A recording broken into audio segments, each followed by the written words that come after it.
Salut prieteni și bine v-am regăsit la un nou episod pe acest canal.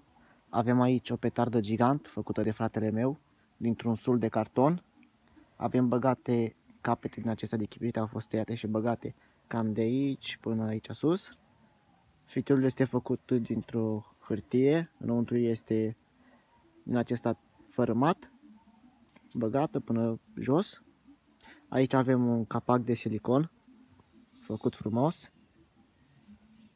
Vulcan, petardă, ce-o ieși, nu știu. Dacă vă place, nu uitați să apăsați butonul de like, să dați share, subscribe și lăsați cât mai multe comentarii.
Dacă v-a plăcut, nu uitați să apăsați butonul de like, să dați share, subscribe și dacă mai aveți videoclipuri de genul, lăsați în comentarii.